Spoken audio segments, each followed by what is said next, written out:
সমস্ত সত্যে বিকার লাভ হয়েছে। শ্যামানন্দ প্রভু জিজ্ঞাসা করছেন, তুমি কি সেই রসিকানন্দ? আর রসিকানন্দ প্রভু প্রণত হয়ে করজোড়ে বলছেন, প্রভু এই সেই দাসারাম রসিকানন্দ। শ্যামানন্দ প্রভু রসিকানন্দ প্রভুকে দীক্ষা প্রদান করলেন। এবার দীক্ষা প্রদান অন্তে শ্যামানন্দ প্রভু বলেছেন, রসিকানন্দ দেখো, তোমার যে নাম, এই নামটিকে তুমি সার্থক বাস্তবে রূপায়ণ করতে পারবে তুমি যদি বৃন্দাবন ধাম যাত্রা করো। কারণ বৃন্দাবন ধামের প্রতিটি ধূলি পরমাণুর মধ্যেই সেই রাধা কৃপা লুকিয়ে রয়েছে। আর আনন্দের ঘনীভূত স্থান শ্রীধাম বৃন্দাবন। রসিকানন্দ তুমি যাহ বৃন্দাবন। রসিকানন্দ প্রভু করজোড়ে শ্যামানন্দ প্রভুর চরণে প্রণত হয়ে বলছেন, গুরুদেব আমার হৃদয়ের ইচ্ছা এই পুরীধাম থেকে অনতি দূরেই গোপীবল্লভপুর ধারান্দা নামক স্থান মেদিনীপুরে, যেখানে এই শ্যামানন্দ প্রভুর আবির্ভাব হল। আমি যদি শ্রীধাম বৃন্দাবনে গমন করে তবে আর কখনো জীবনে আসতে পারবো কি জানি না। তা যাওয়ার আগে গুরুদেবের যে আবির্ভাব হলে সেটি তো অভিন্ন বৃন্দাবন, গুরুপাত্মের আবির্ভাব স্থল। তাই একটু ধারান্দা নামক স্থানকে দর্শন করে বৃন্দাবন যাত্রা করব। শ্যামানন্দ প্রভু রসিকানন্দ প্রভুকে নির্দেশ দিলেন, আদেশ দিলেন, যাও তুমি এই গোপীবল্লভপুর দর্শন করে প্রত্যাবর্তন করব। যথারীতি রসিকানন্দ প্রভু আগমন করেছেন গোপীবল্লভপুর। আর এই গোপীবল্লভ দেখুন তো নাম কত সুন্দর। বল্লভ মানে প্রিয়, গোপীগণের প্রিয় মানে কে? কে গোপী হল ভগবান কৃষ্ণ। তো সেই ভগবান কৃষ্ণেরই নিবাস স্থল গোপীবল্লভপুর।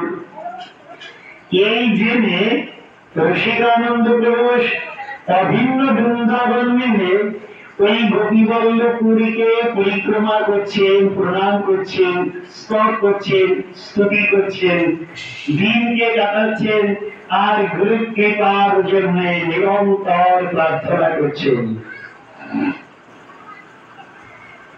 রসিকানন্দ প্রভুর উপর গুরু কৃপা এতই উজ্জ্বল, বিভিন্ন প্রান্ত থেকে হাজার হাজার ভক্ত এই রসিকানন্দ প্রভুকে দর্শন করতে আসছেন।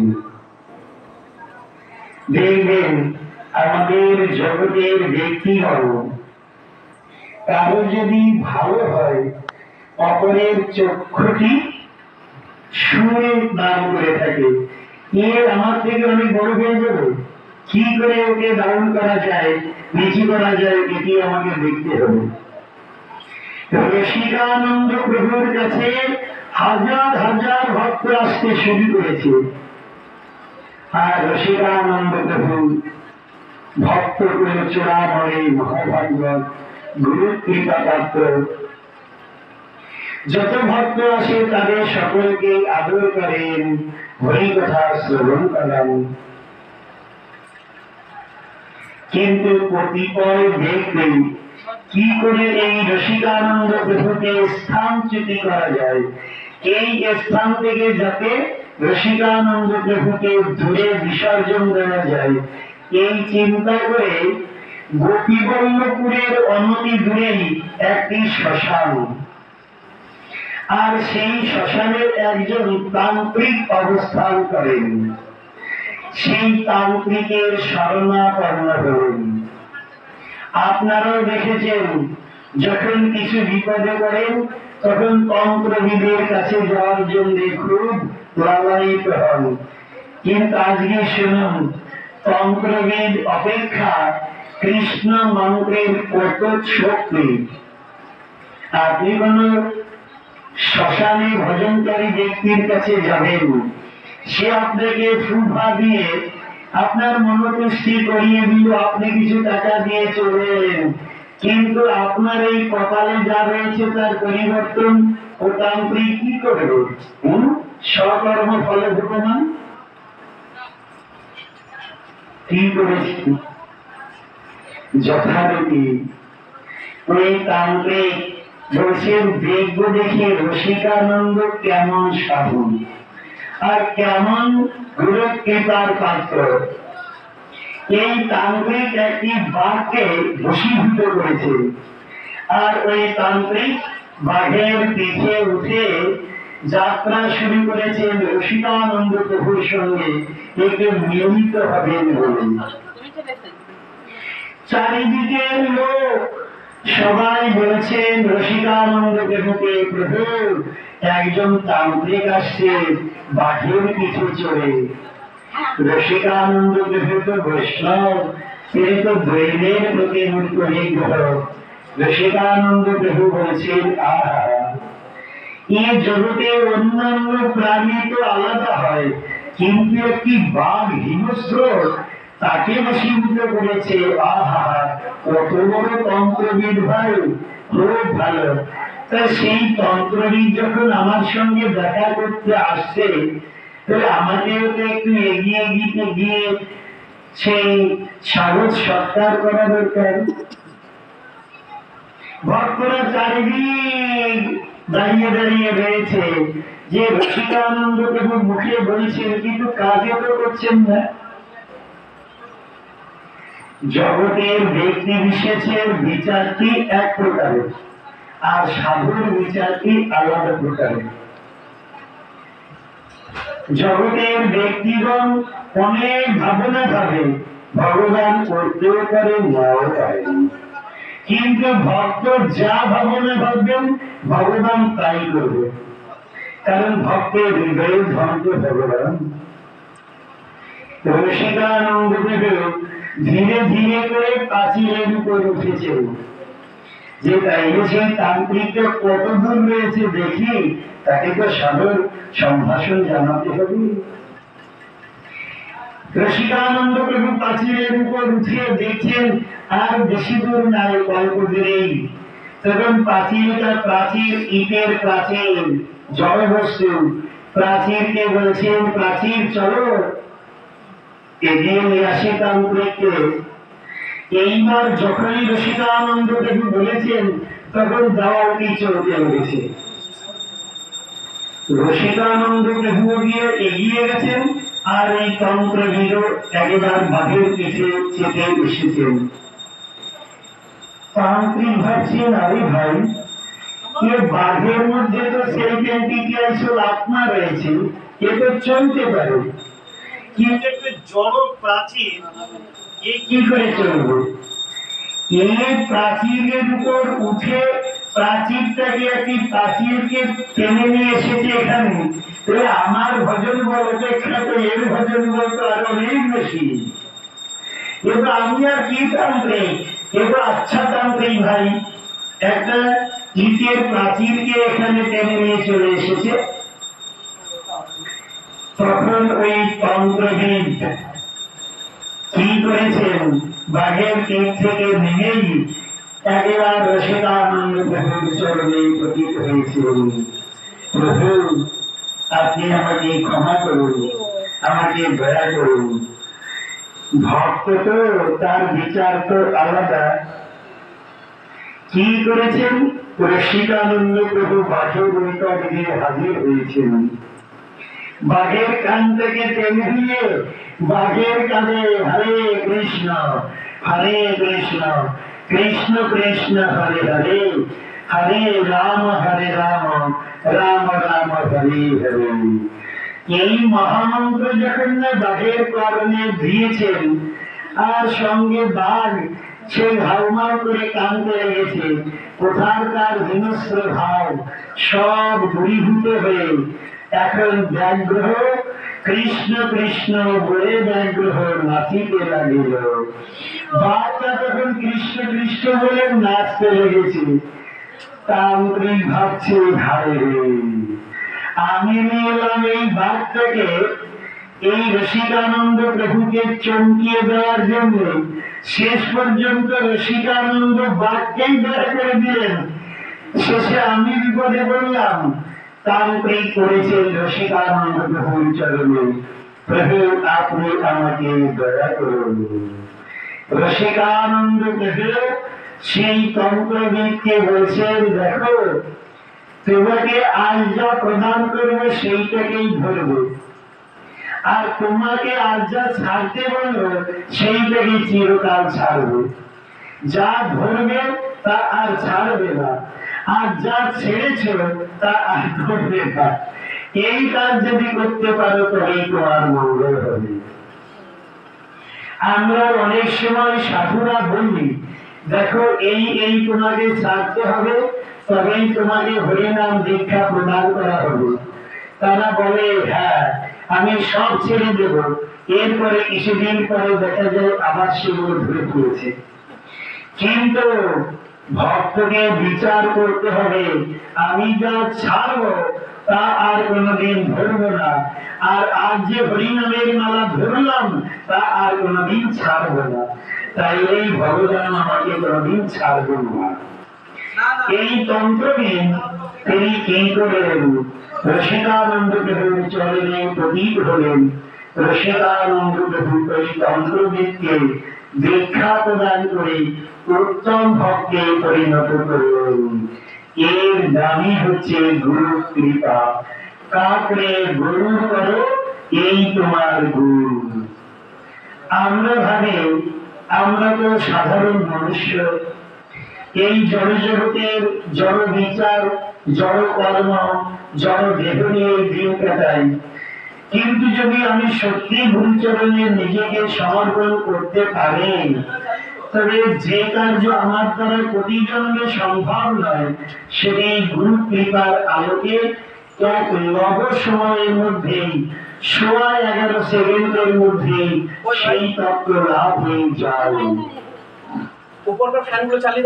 কিন্তু একটি বিচার, এই যে গুরু কৃপা লাভ হবে, সেই গুরু কেমন হবে? আমি যে গুরুদেবকে আশ্রয় করব, যে গুরু কৃপার আলোকে আমার উপর সত্যি ভগবানের দয়া হবে, সেই গুরুদেব কেমন হবেন?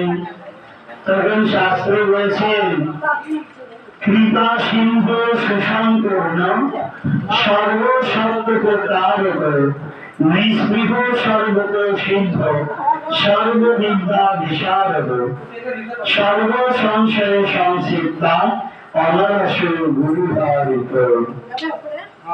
গুরুদেব কৃপার সমুদ্র হল। আমরা যেমন দেখুন, যদি কোনো ইদারা থেকে আপনি মোটর চালিয়ে জল তুলে দেন, দেখা যাবে একদিন হয়তো জলের পরিসমাপ্তি ঘটবে। কিন্তু সমুদ্র থেকে যদি জল নেন, তো সেই সমুদ্রকে মোটর লাগিয়ে সেচ দিয়ে সমুদ্রের জলটাকে শেষ করা যাবে? কোনদিন নয়। তাই শাস্ত্র বলছেন কৃপা সিন্ধু, গুরুদেবের কৃপাতে সিন্ধু তুল্য। সিন্ধু মানে সমুদ্র। সেই কৃপাটি কেমন? সুসম্পূর্ণ। সুসম্পূর্ণ মানে যতদিন না পর্যন্ত পরমেশ্বর ভগবান শ্রীহরি চরণ দ্বন্দ্বকে আমাকে লাভ করিয়ে না দিচ্ছেন, ততদিন পর্যন্ত গুরু কখনোই ক্ষান্ত নন। অতএব আমাকে ভগবানের সঙ্গে নিত্য সম্বন্ধ স্থাপন করিয়ে নিত্য সেবাতে অভিষিঞ্চিত করাবেন। এই হচ্ছে প্রকৃতপক্ষে গুরুর কার্য। জগতের গুরু কি করেন? তারা জগতের কিছু ধনের লোভ করেন, অর্থ পিচাসী, অর্থকে, প্রতিষ্ঠাকে, মানকে, ধনকে লাভ করতে চান। আর প্রকৃত গুরুদেব পরমেশ্বর ভগবানের সঙ্গে নিত্য সম্বন্ধ স্থাপন করিয়ে তিনি ভগবানের নিত্য সেবাতেই অভিষেচিত করান। এর নাম হচ্ছে সুসম্পূর্ণ কৃপা। কৃপা সিন্ধু সুসম্পূর্ণ, সর্বসত্ত্বক কারক, আমার চিত্তের সর্ব উপকারী বান্ধবী একমাত্র গুরুদেব। এই জগতে আমার অনেক মঙ্গল সাধনের জন্য কেউ আমাকে এক প্লেট খাবার দিতে পারে, একটি কাপড় দিতে পারে, একটু ওষুধ কিনে দিতে পারে, দুটো মিষ্টি কথা বলতে পারে, কিন্তু গোলক বৃন্দাবনে নিয়ে যাওয়ার শক্তি এই জগতের কোন ব্যক্তি বিশেষ আত্মীয় স্বজনের নয়। একমাত্র কেশে ধরে মনে করো পার গুরুদেবেরই কৃপাদ্বয়ী সম্ভব। সর্বসত্ত্বকারক, নিঃস্পৃহ, সর্বত সিদ্ধ। জগতের ব্যক্তিগণ অনেকের অনেক সাধক রয়েছে যারা সিদ্ধির জন্য লালায়িত। সিদ্ধি অনিমা, লভিমা, প্রাকাম্য, ঈশিতা, বশয়িকা, কামবশয়িকা আদি সিদ্ধি। আমি যখন আমার যে স্থান স্কুলে পড়তাম, একবার একজন শিক্ষকের ফেয়ারওয়েল, যেদিন ওনার বিদায়ে, সেই দিনে আমারই একজন ক্লাসমেট সে আসাম গিয়ে, তখন আসাম গিয়ে ওই কিছু জাদুবিদ্যা শিখে এসেছে। তা আমাদের সবাইকে বলছে, স্যারকে বলে আমাকে 15 মিনিট সময় দেওয়া হোক, যে এই যে সিদ্ধিটা কেমন একটু দেখাও যায়। সবার সামনে সে অনেকগুলো, এই সরস্বতী পূজার সময় দেখেছ নীল কাগজ, সাদা কাগজ, সবুজ কাগজ বিক্রি হয় না, যা দিয়ে নানান ধরনের করে ডেকোরেশন হয়, অনেক কাগজকে কিনে নিয়ে এসেছে। আর সেখানে হাজার খানেক ছাত্র, অনেক স্কুলের সব স্যারেরা এসেছে। এই আমার ক্লাসমেট, আমার বন্ধুটি একেবারে কাগজগুলোকে ছেড়ে মুখের মধ্যে নিয়ে গিলে দিল। এবার একটি ছেলেকে দেখে একটা কাগজকে মুখ থেকে বের করেছে, বলছে টানতে শুরু কর। 4-5 জন এসে টানতে শুরু করেছে। 15 মিনিট টেনেছে, ওকে বিশাল মনে হচ্ছে 2 লরি কাগজ হয়ে যাবে। সবাই ভাবছে, ওরে বাবা, এ কেমন শিক্ষা, এ কি বিদ্যা। জগতের ব্যক্তি এই দেখলে কি ভাববে, জানে ভাই এ মনে হয় ভগবানের বরপুত্র হবে। আমাদের তো হরে কৃষ্ণ করি, এর মধ্যে কি শক্তি, এইরকম এত কাগজকে টুকরো করে খেয়েই এত কিছু ব্যবস্থা করে দিল। এরপর ছাত্রদের বলছেন ওই ছেলেটি, আরে এখন তো গ্রীষ্মকাল, সবাইকে একদিন চকলেট খাওয়ালে ভালো হয়। জিজ্ঞাসা করছে কি চকলেট ভালো। সেই সময় আমাদের ওই এরিয়াতে বিলাস কোম্পানির একটি চকলেট বিক্রি হতো, সুন্দর খেতে। কি করেছে, একটা বাচ্চাকে ডেকে এনেছে, ওখানে নাড়া লেগেছে, থাক না দেখুন শোনো। এবার একটা বাচ্চাকে, 5-এর একটা ছেলেকে ডেকেছে, ডেকেও সামনে নিয়েই ও শুরু করেছে। অল্প সময় বেশি করে ওই বাচ্চাটার মাথাতে একবার করে থাবা দিচ্ছে, আর ওর পিছন থেকে সব চকলেট করতে লেগেছে। চকলেট করতে করতে প্রায় 20 কিলো চকলেট, আর ওই ছেলেটা ধরে নিয়ে নিয়ে ছুঁড়ে মারছে সব চকলেটের মোড়কে ডিলাক্স। আমরা দেখে ভাববো, এর পাছা দিয়ে পড়লো না, এর প্যান্ট দিয়ে পড়লো না, এইরকম 20 কিলো চকলেট কোথা থেকে এলো গো। এগুলো এক প্রকারই। আমি ভক্তি কুমুদ সন্তোষী মহারাজের একটি হরি কথাটি শুনেছিলাম। উনি বলছেন, একবার পিসি সরকারের যাওয়ার কথা ছিল আমাদের যে মাদ্রাজ গৌড়ীয় মঠ, সেই মঠের পাশে একটি বিশাল অনুষ্ঠান করেছেন। আর সেই সময় সাই বাবার খুব প্রচার। তা কেমন সাই বাবা বলছেন, আরে কলকাতা থেকে আসছে, দেখি কি নিয়ে আসে পিসি সরকার। তো উনি যখন এসে হাজির হয়েছেন, সাই বাবা জোড়হাত করে বলছেন, আরে আপনি এলেন, তা কলকাতা থেকে কিছু নিয়ে আসেননি? বলছে, আমি তো ভুলে গেছি আনতে, তা খেতে চাইছেন যখন কিছু তো করতে হবে। তা সাই বাবা বলছেন, আপনি যখন এসছেন তাইলে আর কি, আপনারা কলকাতার লোক তো মিষ্টি খেতে ভালোবাসেন। উনি হাতে তালি দিয়েই একটা 10 কিলো ওজনের একটি বরফি মিষ্টি টেবিলের উপর নামিয়ে দিয়েছে। এই না দেখে পিসি সরকার বলছেন, আমি তো কলকাতা থেকে বই আনতে পারিনি, তাহলে আপনারা যখন ভোজন করবেন বলছেন, তাইলে একটি রসগোল্লাই খাওয়াই। উনি দুটো হাত তালি দিয়ে একটি 40 কিলো ওজনের একটি রসগোল্লা নামিয়ে দিয়েছে। এ হচ্ছে সিদ্ধ। কিন্তু যিনি ভজনশীল হবেন তিনি কখনোই এই চমকপ্রদ কাজ তিনি করবেন। সর্বসিদ্ধি গোবিন্দ চরণকে দেবেন আর বরণ করবেন।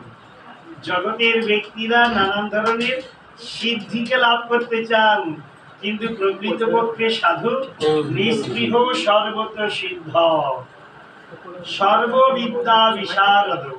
সর্ববিদ্যা বিশারদ মানে কে সায়েন্স জানেন, জিওলজি জানেন, সাইকোলজি জানেন, ম্যাথমেটিক্স জানেন, বোটানি জানেন, তা নয়। সর্ববিদ্যা মানে ভাগবতী বিদ্যাতে যিনি পারঙ্গতি লাভ করেছেন, সর্ব সংশয়ে সংসেতা, যিনি প্রকৃত সাধু, তিনি শিষ্যের হৃদয়ের সব সংশয়কে ছেদন করতে সক্ষম। অনলস যিনি প্রকৃত সাধু, তিনি কখনো আলস্য বিস্তার করবেন না, সর্বক্ষণই অনলস। অর্থাৎ তিনি 24 ঘন্টার মধ্যে 24 ঘন্টায় কিছু না কিছু বাহানাতে ভগবানের সেবা করবেনই করবেন। তার যে ঘুমটা, তার যে স্নান, সেটাও কিন্তু ভজনের অঙ্গ প্রতিপাদ হয়েছে। এই জন্যে আমরা প্রকৃতপক্ষে যদি গুরু বৈষ্ণবের চরণে নিজেকে সমর্পণ করতে পারি, সমর্পিত আত্মক হতে পারি, তবে অবশ্যই ওই গুরু কৃপার আলোকে ভগবানের কৃপা লাভ করে জীবনকে ধন্য করতে পারব। আমরা আজ এই বৈশাখ মাস এসব ব্রতে চন্দন যাত্রাতে গুরু বৈষ্ণবের কাছে বারংবার প্রার্থনা করব, আমাদের জীবন মঙ্গলময় হোক, আমাদের হৃদয়ের যত সংশয় বিদূরিত হোক, আমরা যেন সত্যি আনুগত্যময়ী সেবা সৌকর্য বর্ধন করে পরমেশ্বর ভগবান শ্রীহরির সেই নিত্য সেবাতে অভিষিঞ্চিত হতে পারি। হে গুরু বৈষ্ণব ভগবান, আমাদের উপর এই কৃপাবারী সিঞ্চিত হোক। বাঞ্ছা কল্পতরী বৎস কৃপা সিন্ধি ভর্তি বৎস পতিতানাং পাবনেভ্যো বৈষ্ণবেভ্যো নমো নমঃ। হরে কৃষ্ণ কৃষ্ণ কৃষ্ণ হরে হরে, হরে রাম রাম রাম হরে হরে। নিতাই গৌর প্রেমানন্দে জয় জয় শ্রী রাধে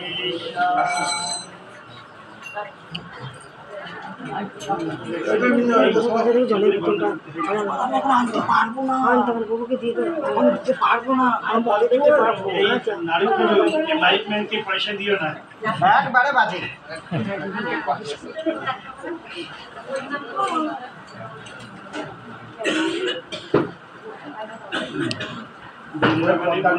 তুলে দিয়ে না, যা গরম ওপরে পর্দাগুলো